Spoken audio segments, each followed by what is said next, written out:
معزز سامعین گرامی قدر، ابھی میرے بھائی آپ کے سامنے ابو لہب کا تذکرہ کر رہے تھے۔ ابو لہب کیا رسول اللہ صلی اللہ علیہ وسلم کی ذات کا منکر تھا؟ ابھی انہوں نے آپ کے سامنے یہ بات رکھی کہ ابو لہب نے رسول اللہ صلی اللہ علیہ وسلم کی پیدائش کے اوپر لونڈی کو بھی آزاد کیا تھا۔ ماہ ربیع الاول کے اندر آپ یہ روایت کثرت سے لوگوں کے منہ سے سنیں گے۔ گویا رسول اللہ صلی اللہ علیہ وسلم کی ذات سے محبت کرنے والا تھا، رسول اللہ کی ذات کو ماننے والا تھا، حتیٰ کہ اس نے اپنے گھر کی جو تعمیر کی تھی وہ اس انداز میں کی تھی کہ جب صبح اٹھے پہلی نظر اگر پڑے تو رسول اللہ صلی اللہ علیہ وسلم کے چہرے پر پڑے۔ گھر کی تعمیر بھی اس انداز میں ہے کہ یہ میرا بھتیجا میری آنکھوں کے سامنے پلے بڑھے۔ اور یہ بات صرف ابو لہب کی نہیں ہے، کفار مکہ اور قریش مکہ بھی رسول اللہ صلی اللہ علیہ وسلم کو چلتا ہوا دیکھتے تھے تو کہتے تھے صادق آ رہا ہے، امین آ رہا ہے۔ رسول اللہ صلی اللہ علیہ وسلم کی ذات انہوں نے بھی مانی، حتیٰ کہ رسول اللہ صلی اللہ علیہ وسلم نے جب یہ کہا میں نے تمہارے درمیان ایک عرصہ بتایا ہے، کیا تم یہ سمجھتے ہو میں تم سے جھوٹ بولوں گا؟ اگر میں کہوں پہاڑ کے پیچھے سے ایک لشکر آ رہا ہے تو کیا یہ میں سمجھتے ہو جھوٹ بولوں گا؟ ہرگز نہیں۔ آپ کی ذات کا انکار، آپ کے صادق اور امین ہونے کا انکار کفار مکہ اور قریش مکہ نے بھی نہیں کیا۔ اختلاف بھائی نے کچھ آپ کے سامنے رکھا، یہیں سے میں آج اپنی بات کا آغاز کرتا ہوں۔ اصل اختلاف رسول اللہ صلی اللہ علیہ وسلم کے ساتھ کیا تھا؟ ابو لہب کا ابو بکر سے فرق کیا ہے؟ ایک ابو لہب ہے، ایک ابو بکر ہے، دونوں کا فرق کیا ہے؟ ایک نے صرف ذات کو مانا، دوسرے نے ذات کے ساتھ ساتھ اس رسول اور پیغمبر کی بات کو بھی مانا۔ حتیٰ کہ ایک موقع آپ کو علم ہے ایسا آیا کہ حضرت ابو بکر اس رات مکہ میں نہیں تھے، آئے امیہ بن خلف، ابو جہل، سارے آپس میں جو ہم جولی ہیں بیٹھے ہوئے ہیں، آج پلاننگ کر رہے ہیں، منصوبہ بنا رہے ہیں کہ ابو بکر کو آج گھیر لیں گے، آج ابو بکر کو پکڑ لیں گے۔ ابو بکر آ گئے۔ ابو بکر بتائیے کیا آپ کی عقل میں یہ بات آتی ہے کہ ایک شخص راتوں رات فلسطین گیا، فلسطین سے ساتوں آسمان کی سیر کر کے آیا اور واپس آیا تو رات کا ابھی ایک پہر بھی نہیں تھا گزرا؟ ابو بکر نے کہا یہ بات عقل میں تو نہیں آتی۔ انہوں نے سمجھا وار چل گیا، آج ابو بکر ہماری باتوں میں آ جائے گا۔ ابو بکر پھر آپ کے صاحب نے اس بات کا اعلان کیا ہے کہ وہ فلسطین بھی گئے ہیں، 7 آسمانوں پہ بھی گئے ہیں اور 7 آسمانوں سے واپس آئے ہیں، رات کا ایک پہر بھی نہیں گزرا۔ اب آپ بتائیں، یہ آپ کا اور میرا منہج ہے، یہ آپ کا اور میرا عقیدہ ہے جسے آج ہم نے سمجھنا ہے۔ حضرت ابو بکر نے کہا عقل میں تو یہ بات نہیں آتی، لیکن اگر یہ بات رسول اللہ صلی اللہ علیہ وسلم نے فرمائی ہے تو ابو بکر کا ایمان کہتا ہے یہ بات سچی ہے۔ بات ختم۔ یہ آپ کا اور میرا منہج ہے، یہ آپ کا اور میرا عقیدہ ہے کہ رسول اللہ کی جس طرح ذات اعلیٰ ہے اسی طرح رسول اللہ صلی اللہ علیہ وسلم کی بات اعلیٰ۔ کتنی اعلیٰ؟ وما ينطق عن الهوى ان هو الا وحی یوحی۔ یہ تو آپ نے سنا، بہت زیادہ سنا۔ رسول اللہ اپنی مرضی سے بولتے ہی نہیں، جب بھی بولتے ہیں وحی کے تابع ہو کے بولتے ہیں۔ لیکن ایک واقعہ آپ نے کچھ کم سنا۔ وہ واقعہ کیا ہے؟ وہ واقعہ یہ ہے کہ عبداللہ بن عمر، آپ کو علم میں ہونا چاہیے یہ عبداللہ بن عمر بن العاص ہیں، ان کے پاس لکھی ہوئی سب سے زیادہ حدیثیں ہیں۔ ویسے تو آپ کو علم ہے حضرت ابو ہریرہ کی روایات زیادہ ہیں، لیکن لکھی ہوئی کتابت میں ان کے پاس سب سے زیادہ ہیں۔ کیوں؟ یہ رسول اللہ کی ہر بات کو لکھ لیا کرتے تھے، ہر بات کو لکھ لیا کرتے تھے۔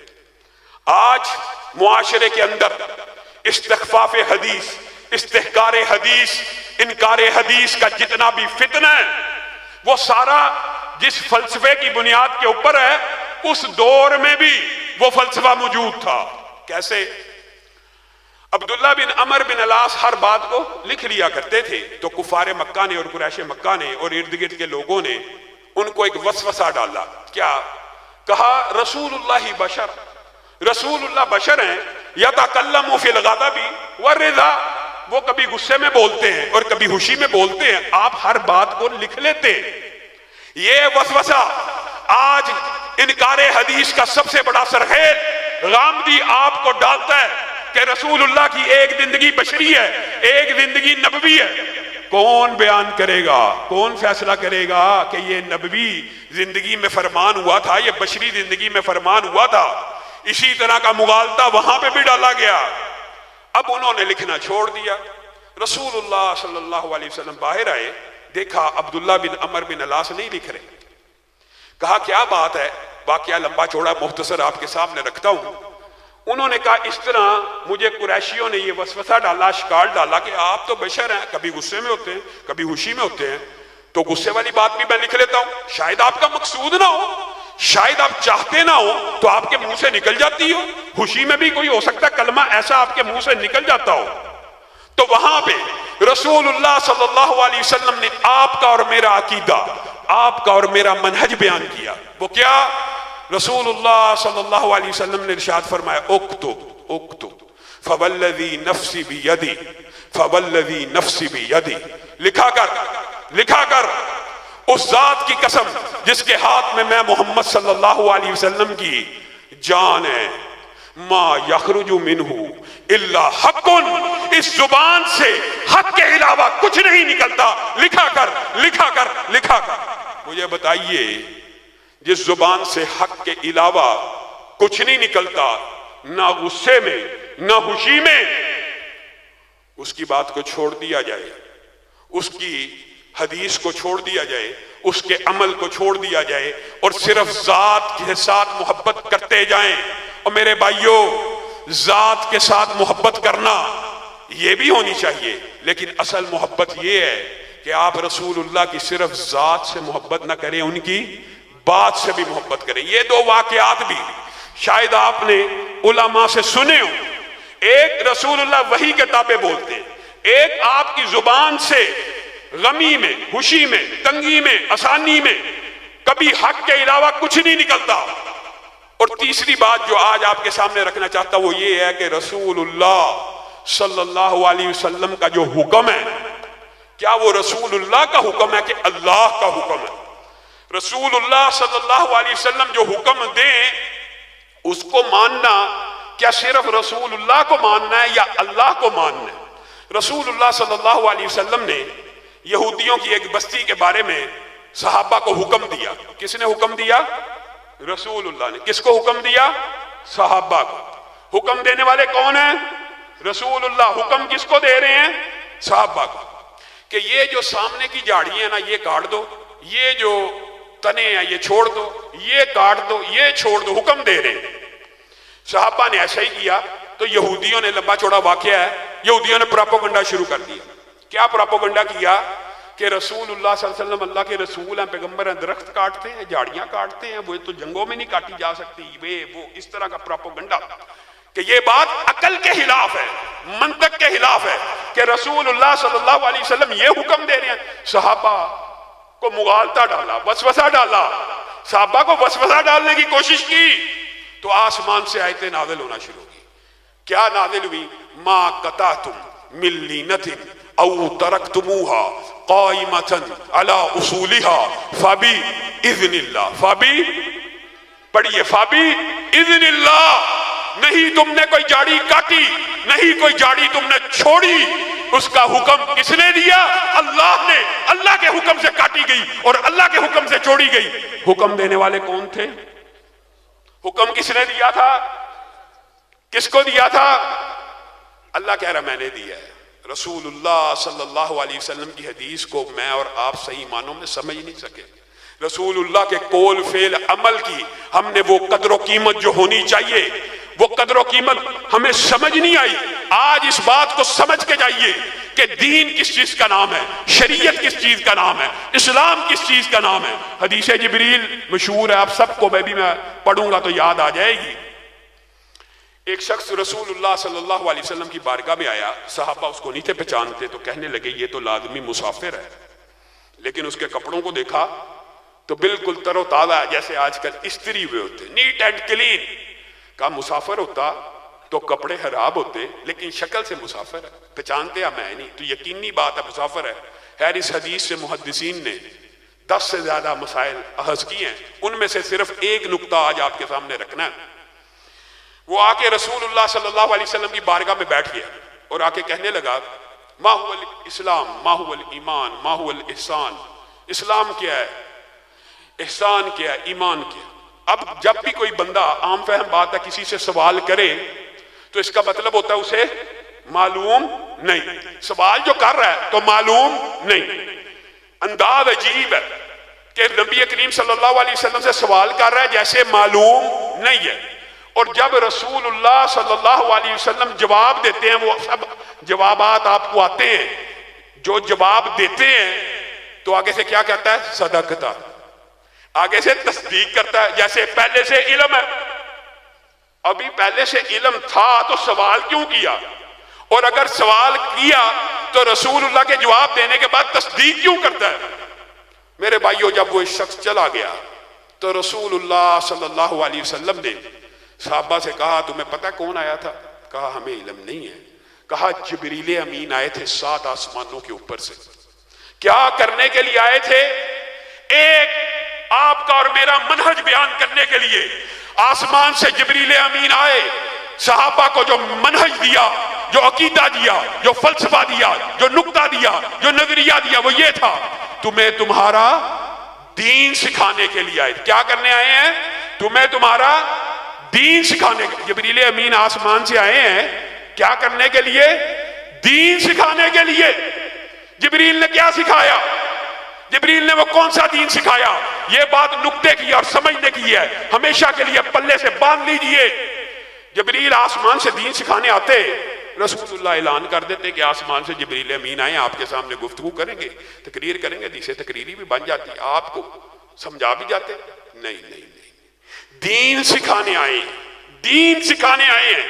اور دین کیا سکھا کے گئے ہیں کہ جب تک رسول اللہ کی زبان سے کوئی حکم، کوئی لفظ، کوئی تشریح ادا نہ ہو جائے وہ اس وقت تک دین نہیں بن سکتی، چاہے آسمان سے جبریل امین کا نزول کیوں نہ ہو جائے. ادا کون کرے گا؟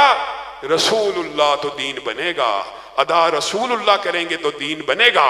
اس کی ایک مثال عام فہم یوں سمجھیے، رسول اللہ صلی اللہ علیہ وسلم ایک دن حج کے بارے میں گفتگو فرما رہے تھے. حج کے بارے میں ایک بندے کے ذہن میں سوال آ گیا، وہ کھڑا ہو گیا، کہنے لگا افی کلی آمین یا رسول اللہ، کیا ہر سال حج فرض ہے صاحب استطاعت کے اوپر؟ سوال کا آ جانا کوئی چمبے کی بات نہیں ہے. رسول اللہ نے اسے اعراض کیا، رسول اللہ نے جواب نہ دیا. اس نے پھر کیا، پھر رسول اللہ نے جواب نہ دیا، پھر کیا، پھر نہ جواب دیا. یعنی رسول اللہ صلی اللہ علیہ وسلم اس کو اوائڈ کر رہے ہیں. اور جب کچھ عرصہ گزر گیا تو رسول اللہ نے کہا اب کہاں ہے وہ سوال کرنے والا، اس کو بلایا جائے. اور میرے بھائیو، یہ آپ کا اور میرا عقیدہ ہے، یہ میرا اور آپ کا سچا سیدھا منہج ہے. اس کو بلایا جائے. آگے آپ مجھ سے سوال کر رہے تھے کہ کیا ہر سال فرض ہے؟ جی ہاں، میں سوال کر رہا تھا کہ کیا ہر سال فرض ہے صاحب استطاعت کے اوپر؟ تو رسول اللہ صلی اللہ علیہ وسلم نے آپ کا اور میرا منہج بیان کیا. کیا کہا؟ لو قلت نعم، لو قلت نعم. غور کیجئے، لو قلت نعم، اگر میں کہتا جی ہاں، اگر میں کہتا نون عین میم 3 حرف ہیں، لوجبت، تو میری امت کے لیے ہر سال کے لیے فرض ہو جاتا. اگر رسول اللہ کی زبان سے صرف جی ہاں نکل جاتا تو امت کے اوپر فرض ہو جاتا. اور رسول اللہ صلی اللہ علیہ وسلم تلقین کرتے رہے، کسی بات کو سمجھاتے رہے، نماز کا طریقہ بتلاتے رہے، وہ حکم دیتے رہے کہ نماز اس طرح پڑھو جس طرح میں نے پڑھی. آج کے لوگ عجیب و غریب فلسفہ بیان کرتے ہیں، اور یار حاجی صاحب آ گئے ہیں، یار لڑکا آ گیا مسجد میں، یار اس کو نماز پڑھنے دو، ایویں حدیثیں لے کے آ جاتے ہو، اس طرح پڑھو، اس طرح. یار نماز تو پڑھ رہا ہے، نماز تو پڑھ رہا ہے، اس کو پڑھنے دو. ایمانداری سے بتلائیے گا، قربانی کے ایام میں کوئی حاجی صاحب ایک بکرا لے کے آئے، اس کا کان کٹا ہو، اس کا سینگ ٹوٹا ہوا ہو، وہ ٹانگ سے لنگڑا ہو، تو تم میں سے کون ایسا ایک بندہ جو کہے گا یار حاجی صاحب کو قربانی کرنے دو، چلو کر تو رہے ہیں، کوئی ایک بھی کہے گا؟ کیا کہو گے؟ عیب دار ہے قربانی، عیب دار ہے۔ خلاد بن رافع کی حدیث ہم بھول چکے، خلاد آئے، آگے نماز پڑھی، رسول اللہ صلی اللہ علیہ وسلم کو سلام کیا، رسول اللہ صلی اللہ علیہ وسلم نے سلام کا تو جواب دیا، لیکن ساتھ میں کیا کہا؟ ارجع فصلی فإنک لم تصلی، واپس لوٹ جائیے، آپ نے نماز نہیں پڑھی۔ پھر پڑھی، پھر آئے، پھر سلام کیا، جواب دیا، کہا ارجع فصلی فإنک لم تصلی، آپ نے نماز کوئی نہیں پڑھی۔ 3 دفعہ ایسا ہو گیا، بعض روایات میں اور بھی الفاظ ہیں۔ حلاد آ کے کہنے لگے اے اللہ کے رسول مجھے آتی ہی ایسے، میں نے پڑھتا ہی ایسے ہوں، مجھے آتی ہی ایسے ہے۔ رسول اللہ صلی اللہ علیہ وسلم نے کہا چلو پڑھتے ہو تو پڑھتے چلے جاؤ، چلو حاجی صاحب نماز تو پڑھنا شروع ہو گیا حج کے بعد، مولوی صاحب صوفی صاحب نماز تو پڑھنے دو۔ رسول اللہ صلی اللہ علیہ وسلم نے کہا اے خلاد جب تو رکوع کیا کر تو اطمینان بھی کیا کر، یہ اطمینان بھی رسول اللہ کی سنت ہے، اعتدال رسول اللہ کی سنت ہے۔ جب سجدے میں جایا کر کمر کو سیدھا کیا کر، یہ کیا رکوع میں جاتا ہے رکوع پورا نہیں ہوتا کھڑا ہو جاتا ہے، سجدے میں جاتا ہے سر زمین کو پورا نہیں لگتا اٹھ جاتا ہے۔ ایک اعتدال کی سنت کو چھوڑنے کے اوپر رسول اللہ نے 3 مرتبہ ان کو واپس بھیجا کہ آپ کی نماز قبول نہیں ہوئی۔ اور اب میں آپ کے سامنے جو بات رکھنے والا ہوں وہ یہ ہے، یہ کسی مولوی کا فتویٰ نہیں، یہ کسی عالم کا فتویٰ نہیں، یہ کسی مفتی یا فقیہ کا فتویٰ نہیں ہے۔ حذیفہ بن یمان کے سامنے بعین اسی طرح ایک شخص آیا اور آ کے اس نے بھی نماز پڑھی اور سلام کیا۔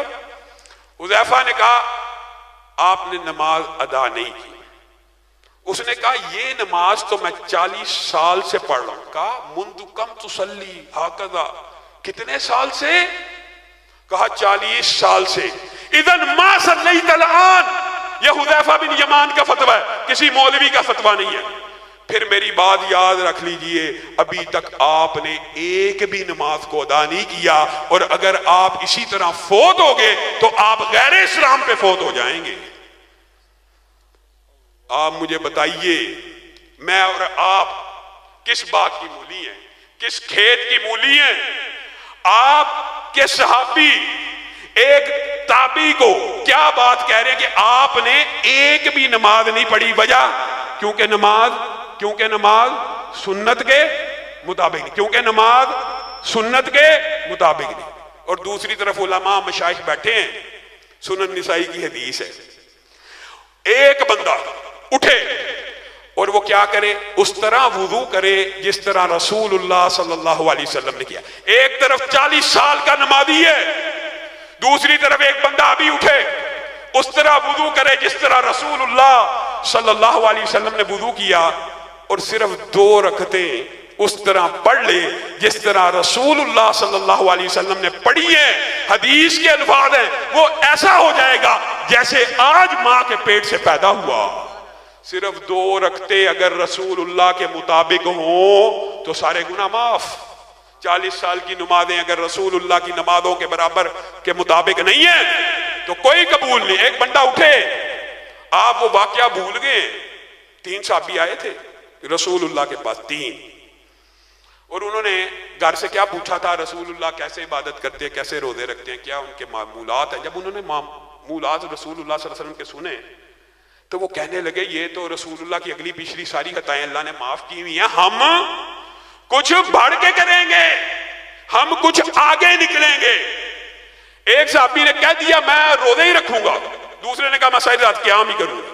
2 نے آگے بڑھنے کی کوشش کی، تیسرے نے کہا رسول اللہ کے تو اگلے پچھلے سب معاف ہیں، رسول اللہ نے تو شادیاں کی ہیں، میں آج کے بعد شادی نہیں کروں گا، میں متقی بن جاؤں گا، میں رہبانیت کو اختیار کروں گا۔ 3 صحابہ نے کیا نہیں، کون ہے؟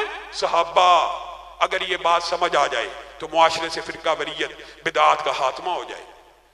3 صحابہ نے ارادہ کیا، نیت نے ایک ہے کہ بد ہے۔ ایک صحابی کہہ رہا میں ساری زندگی روزے رکھوں گا، ایک کہہ رہا میں ساری زندگی قیام کروں گا، ایک کہتا میں شادی نہیں کروں گا۔ نیک نیت ہی ہے کہ بد نیت ہی ہے؟ رسول اللہ کو خبر مل گئی کہ 3 بندے ابھی آئے ہیں اور ایسی باتیں کر کے گئے ہیں۔ رسول اللہ نے فوری ان کو طلب کیا اور جواب میں آپ کا اور میرا منہج اور عقیدہ بیان کیا۔ کیا کہا میں تم میں سے سب سے زیادہ متقی ہوں، میں تم میں سے سب سے زیادہ اللہ سے ڈرنے والا ہوں، میں پیر اور جمعرات کا روزہ رکھتا ہوں، باقی دن نہیں رکھتا، میں رات کو قیام بھی کرتا ہوں اور سوتا بھی ہوں، میں محمد صلی اللہ علیہ وسلم جو کائنات میں سب سے زیادہ متقی ہے، سب سے زیادہ اللہ سے ڈرنے والا ہے، اس محمد صلی اللہ علیہ وسلم نے شادیاں بھی کی ہیں۔ فمن راغب عن سنتی فمن راغب عن سنتی فلیس منی، کن کو کہہ رہے ہیں؟ صحابہ کو۔ جو میری سنت سے اعراض کرے گا، جو میری سنت سے اعراض کرے گا، اس راغبہ کے اندر محدثین نے جو تشریح کی، اگر یہ سمجھ آ جائے تو شاید ہمارا عقیدہ بھی ٹھیک۔ اعراض کا مطلب کیا ہوتا ہے؟ یا آگے بڑھ جانا یا پیچھے رہ جانا، دونوں باتیں اس ایک لفظ میں پوشیدہ ہیں۔ یہاں سے آپ یہ بات سمجھیے، آپ کے سامنے ایک بات رکھ رہا ہوں اور مزید اگزامپل کے طور پہ، آپ میں سے یا ہم میں سے کوئی شخص ارادہ کرے کہ میں پورا سال روزہ رکھوں گا، پورا سال متصل روزے رکھتا چلا جاؤں گا، پورے سال کے 360 دن روزے رکھتا چلا جاؤں گا، بتائیے اس کو ثواب ملے گا یا گناہ ملے گا؟ بتائیے، گناہ ملے گا۔ روزہ رکھنے کا گناہ وہ کیسے ہو سکتا ہے؟ روزہ تو دین سے ثابت ہے، روزے کی تو اصل موجود ہے۔ لیکن اگر کوئی بندہ پورا سال روزہ رکھے، رسول اللہ کی حدیث کے مطابق اس کو اجر و ثواب نہیں ملے گا، بلکہ کیا ملے گا؟ گناہ ملے گا۔ دوسری طرف رسول اللہ نے عبداللہ بن عمر بن العاص کو کیا کہا تھا؟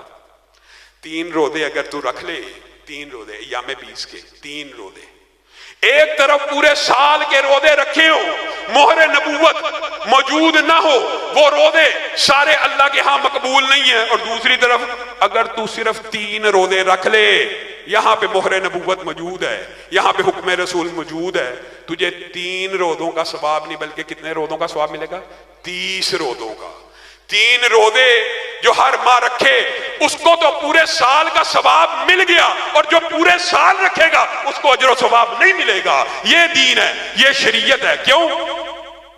اللہ کو تعداد مقدار مطلوب نہیں ہے، اعمال کے اوپر اللہ کو مقدار اور تعداد مطلوب نہیں ہے، اعمال کے اوپر اللہ رب العزت کو یہ بات مطلوب ہے کہ اس عمل کے اوپر پیارے نبی کی مہر ہے یا نہیں ہے۔ پیارے نبی کی مہر ہے تو عمل قبول ہے۔ امام مالک کے پاس ایک اور مثال سے آپ کو بات سمجھاتا ہوں۔ امام مالک کے پاس ایک شخص آ گیا اور آ کے کہنے لگا، اے امام مالک،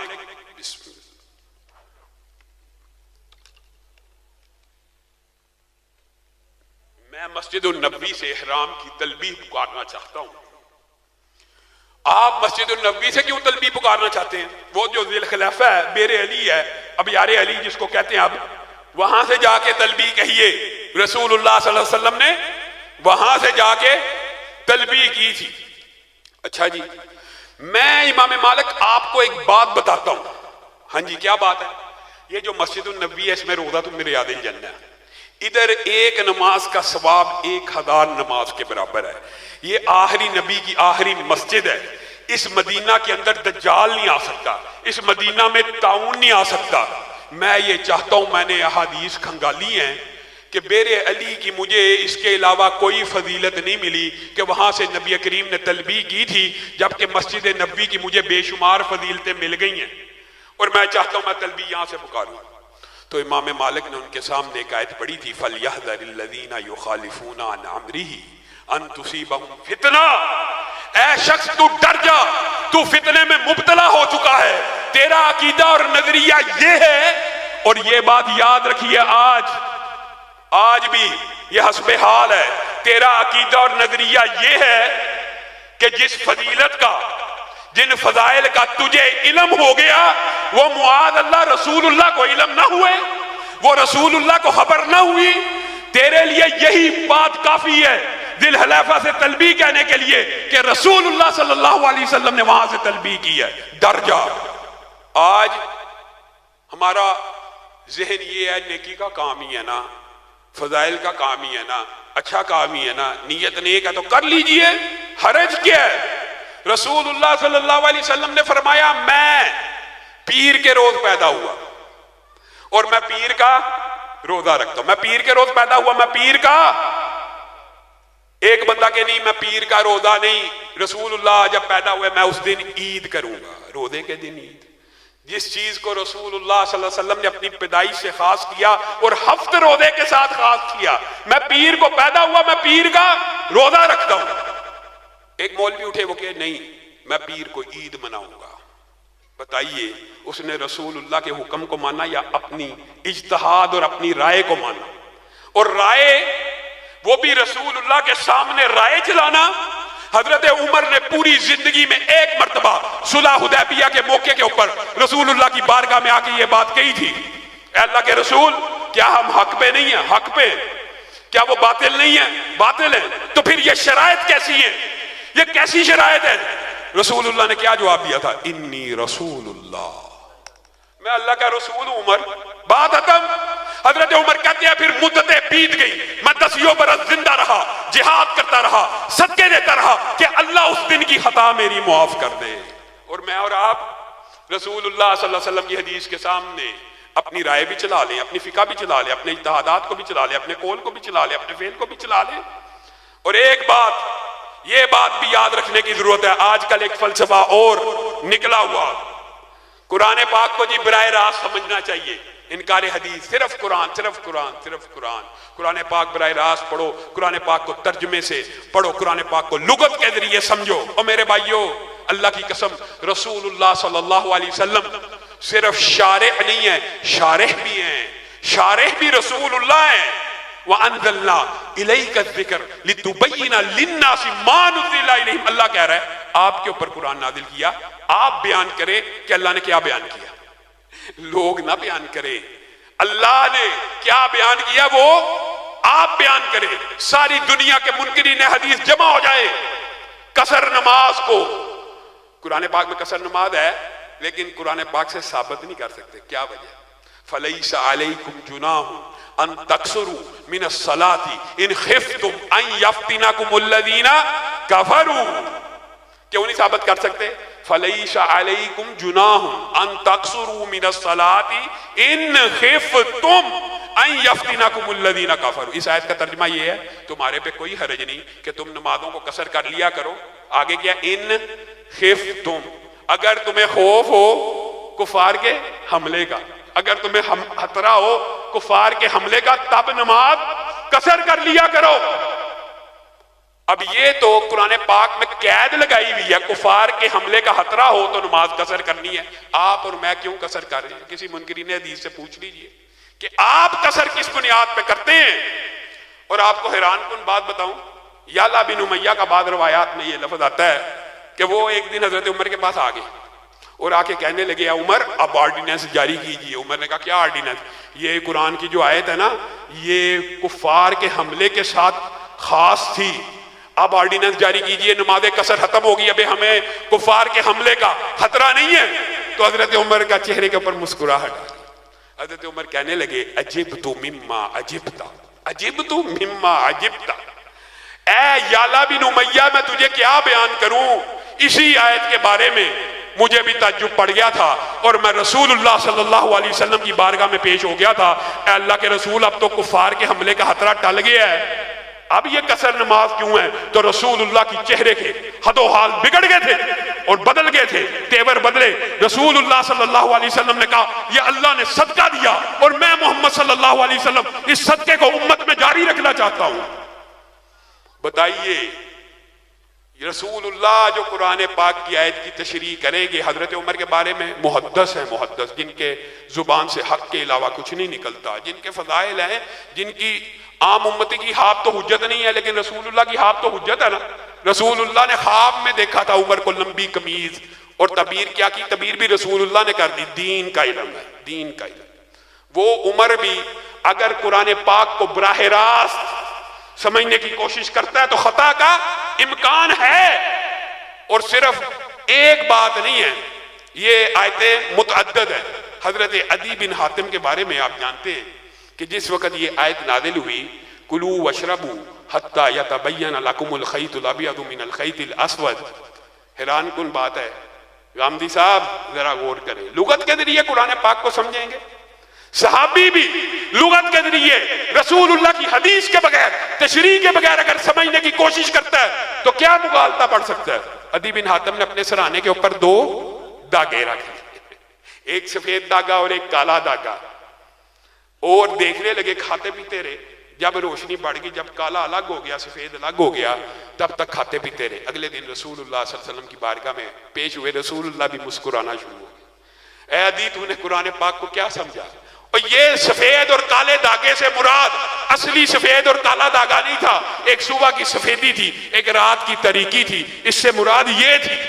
اگر براہ راست حدیث کے بغیر قرآن پاک کو بھی سمجھنے کی کوشش کرو گے، الذین آمنوا ولم یلبسوا ایمانہم بظلم اولئک لہم الامن وہم مہتدون.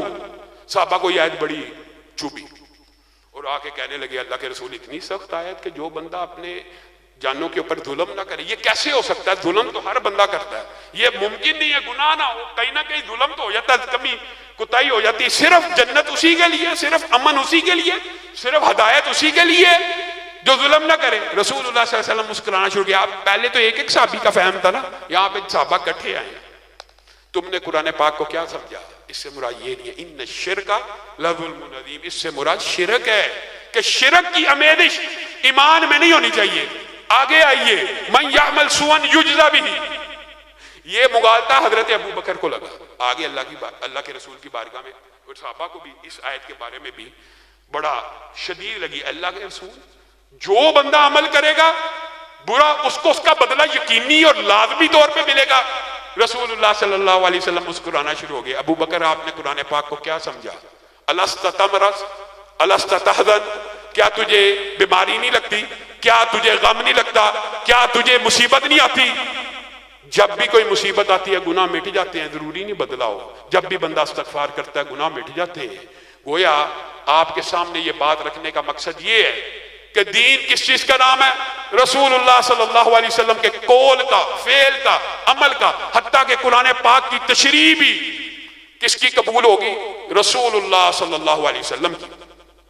اور آج کل ایک فلسفہ تحقیق کے اس حوالے سے ایک بات کر کے میں اپنی بات کے اختتام کی طرف بڑھوں گا.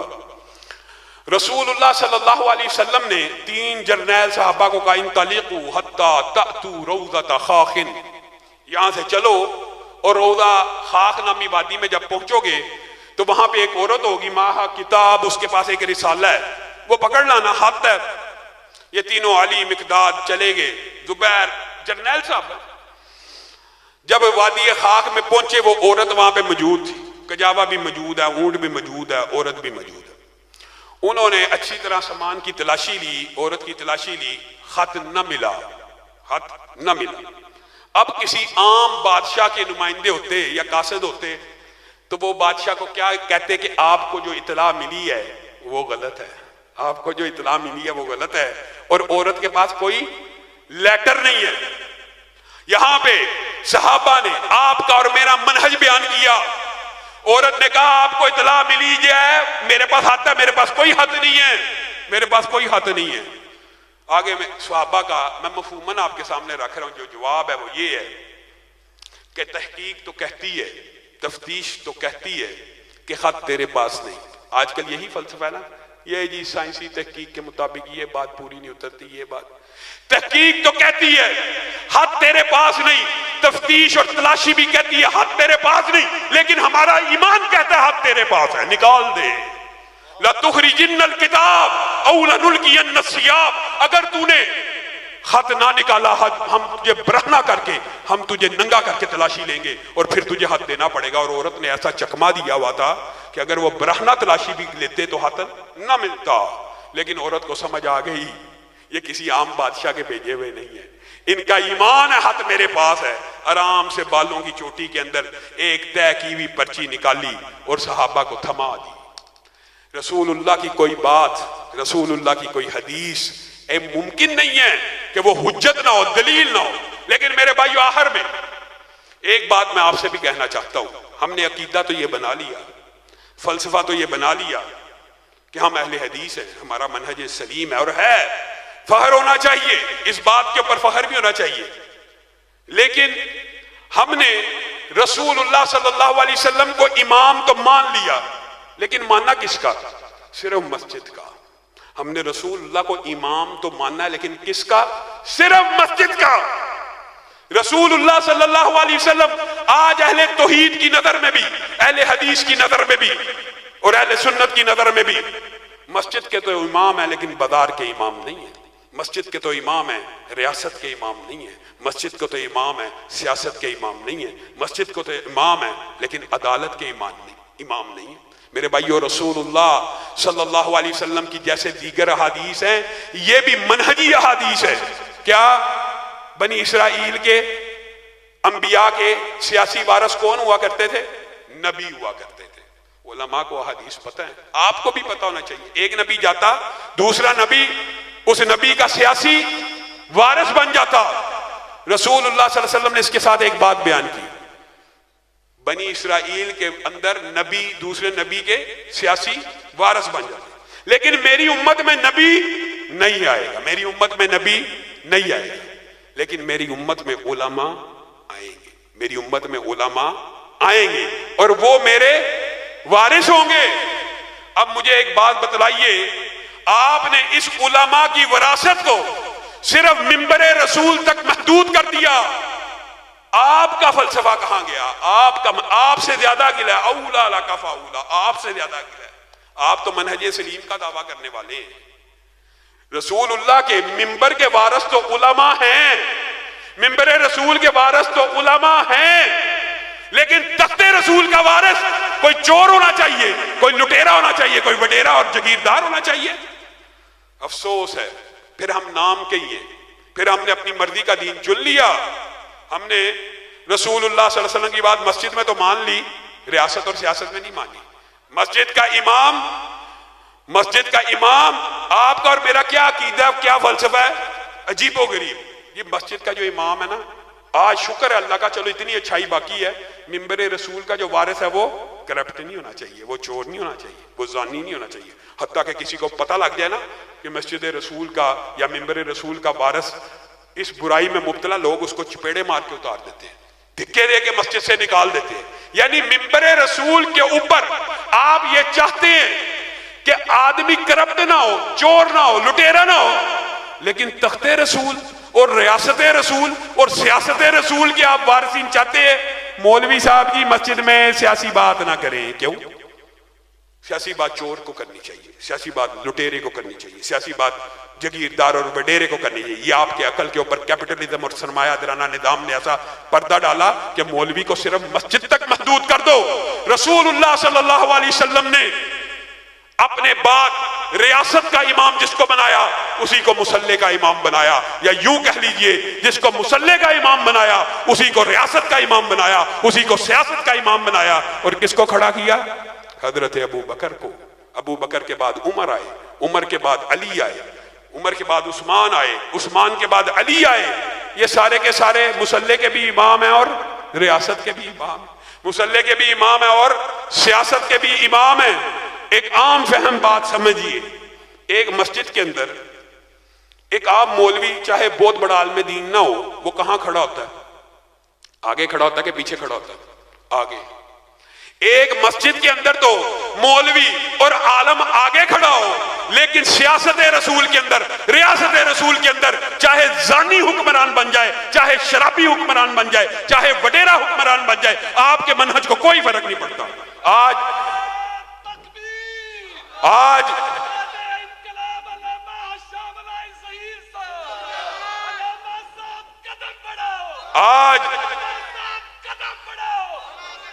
ضرورت اس بات کی، اگر آپ منہج میں سچے ہیں تو آئیے نون لیگ کو چھوڑ کر، پی ٹی آئی کو چھوڑ کر اسلام پسندوں کا اور دینی جماعتوں کا ساتھ دے دیجئے. 75 سال گزر گئے ہیں، کس کی باری نہیں آئی؟ نون لیگ کی باری آ گئی، پی ٹی آئی کی باری آ گئی، پیپل پارٹی کی باری آ گئی. وہی دیرینہ بیماری، وہی نامحکمی دل کی، علاج اس کا وہی آب نشاط انگیز ہے ذاکی.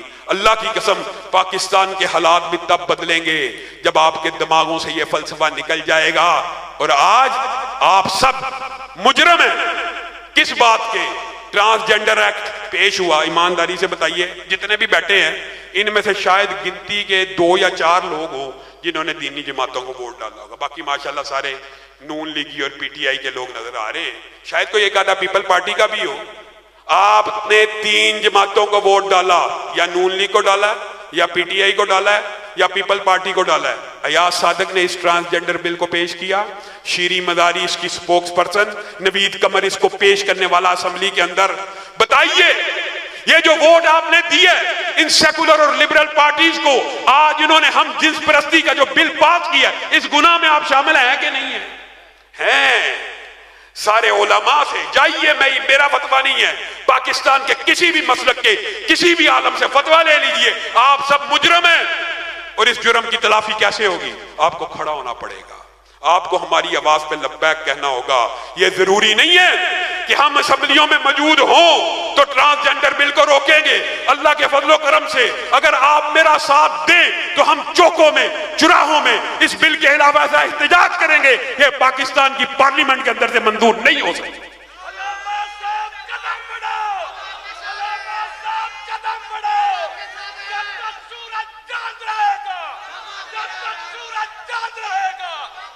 آپ کو علامہ شہید کی وہ چیلنج یاد ہوگا.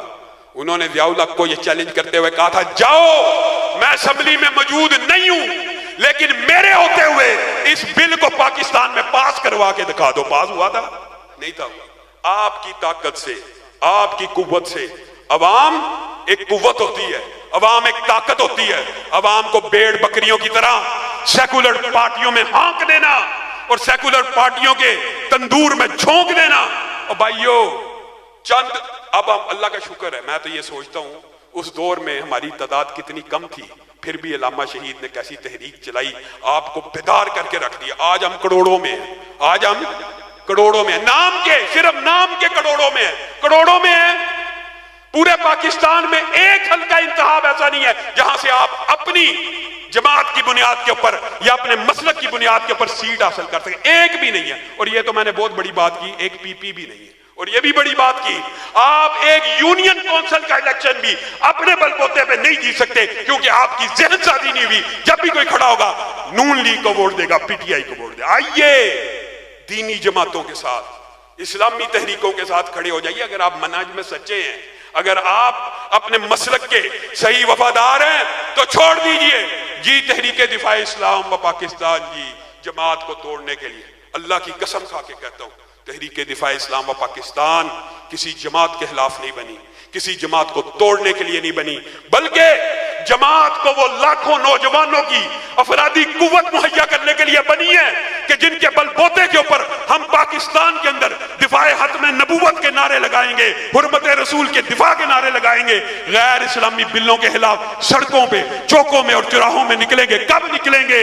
یہ سارے افراد جب جماعتوں سے وابستہ ہو جائیں. بڑی بڑی جماعتیں بھی ہوں, ان کے ساتھ وابستگان کتنے ہیں؟ ہم ہیں کروڑ میں نا, جماعت کے ساتھ کتنے ہیں؟ 1 لاکھ بھی نہیں. کیوں؟ تربیت نہیں ہے. پی ٹی آئی کے اندر ہے, نون لیگ کے اندر ہے. یہ تحریک دفاع اسلام و پاکستان آپ کو نون لیگ اور پی ٹی آئی اور پیپل پارٹی کے جہنم سے نکالنے کے لیے آپ کو اپنا پلیٹ فارم دینے کے لیے آئی ہے. مذہبی جماعتوں کا اتحاد ہو تب بھی, نہ ہو تب بھی آپ رکنیت سازی کے اندر حصہ لیں. اللہ کے فضل و کرم سے اگر آپ لوگ میرا ساتھ دیں گے, اور یہ انشاءاللہ وقت کی بھی آواز ہے, اور میرے لیے مرکزی جمعیت, میں خود اس کا عہدیدار ہوں, بڑی محترم ہے. میرے لیے جماعت الدعوہ بھی بڑی محترم ہے. میرے لیے عالمی بھی, میرے لیے ہر اہل حدیث میری آنکھ کا تارا ہے, اور ہر اہل اسلام میرے دل میں بستا ہے جس کے اندر اسلام کی درد ہے. حریت فکر اور بیداری کی اس تحریک کا ساتھ دے دیجئے. آپ کو چند ماہ نہیں گزریں گے, کچھ دیر نہیں گزرے گی, اگر بکھرے ہوئے ذرات ہیں تو مل جائیں کہ صحرا نظر آئے, بکھرے ہوئے قطرات ہیں تو مل جائیں کہ دریا نظر آئے.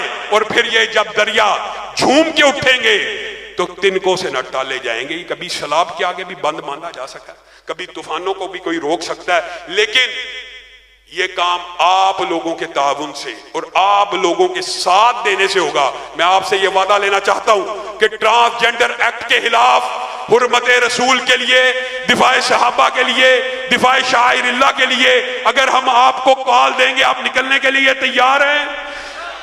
یہ زمین جب تلک نہ لیں گے ہم, اس سے اگتے رہیں گے یوں ہی غم, اور روٹی کپڑا مکان ہم دیں گے، اہل محنت کو شام ہم دیں گے، اہل محنت کو شان ہم دیں گے، اس خدا کو مٹائیں گے ہم ہی، فصل گل لے کے آئیں گے ہم ہی، اور حکمراں ہو گئے کمینے لوگ، خاک میں مل گئے نگینے لوگ، رہزنوں نے رہزنی کی ہے، لیکن ایمانداری سے بتائیے راہبروں نے بھی کیا کوئی کمی کی ہے؟ آپ سب مل جائیے، خون دل دے کے نکاریں گے، روح برگ گلاب ہم نے گلشن کے تحفظ کی قسم کھائی ہے۔ وآخر دعوانا ان الحمدللہ۔